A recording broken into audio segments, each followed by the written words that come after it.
Narrated Aisha. Whenever Allah's apostle ordered the Muslims to do something, he used to order them deeds which were easy for them to do, according to their strength and endurance.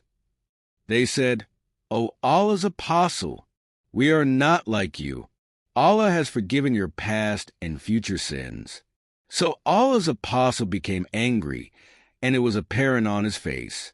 He said, "I am the most Allah-fearing, and know Allah better than all of you do."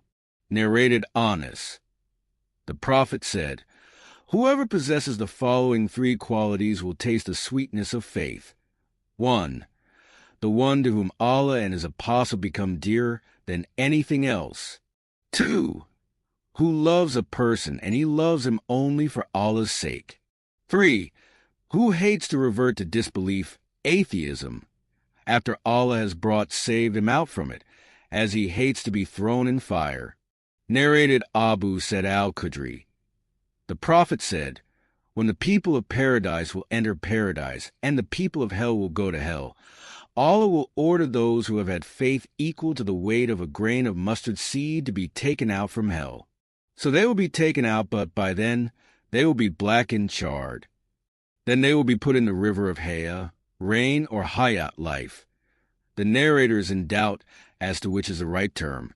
"And they will revive like a grain that grows near the bank of a flood channel. Don't you see that it comes out yellow and twisted?" Narrated Abu Sa'id al-Khudri. Allah's apostle said, "While I was sleeping I saw in a dream some people wearing shirts of which some were reaching up to the breasts only, while others were even shorter than that. Umar bin al-Khattab was shown wearing a shirt that he was dragging. The people asked, 'How did you interpret it?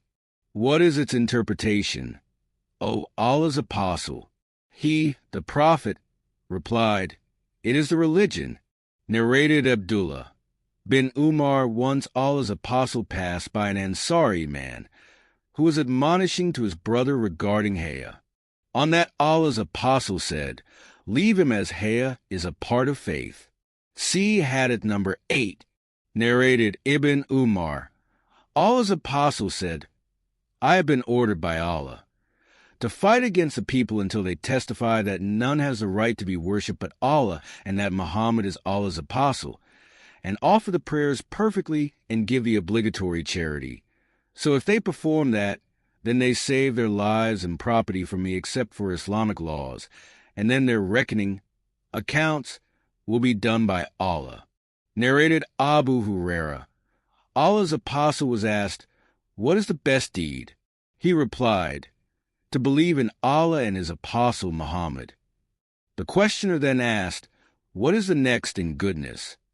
He replied, "To participate in jihad, religious fighting, in Allah's cause." The questioner again asked, "What is the next in goodness?" He replied, "To perform Hajj, pilgrim age to Mecca, Mubur, which is accepted by Allah, and is performed with the intention of seeking Allah's pleasure only, and not to show off, and without committing a sin, and in accordance with the traditions of the Prophet." Narrated Sa'd. Allah's apostle distributed zakat amongst a group of people while I was sitting there, but Allah's apostle left a man whom I thought the best of the lot. I asked, "O Allah's apostle, why have you left that person?" "By Allah, I regard him as a faithful believer." The Prophet commented, "Or merely a Muslim." I remained quiet for a while, but could not help repeating my question because of what I knew about him, and then asked Allah's apostle, "Why have you left so and so?" "By Allah, he is a faithful believer." The Prophet again said, "Or merely a Muslim," and I could not help repeating my question because of what I knew about him. Then the Prophet said, "O Sa'd, I give to a person while another is dearer to me, for fear that he might be thrown on his face in the fire by Allah." Narrated Abdullah bin Amr. A person asked Allah's apostle, "What sort of deeds in or what qualities of Islam are good?" He replied, "To feed the poor, and greet those whom you know, and those whom you don't know." Narrated Ibn Abbas. The Prophet said, I was shown the hellfire, and that the majority of its dwellers were women who were ungrateful. It was asked, do they disbelieve in Allah, or are they ungrateful to Allah? He replied, they are ungrateful to their husbands, and are ungrateful for the favors and the good, charitable deeds done to them.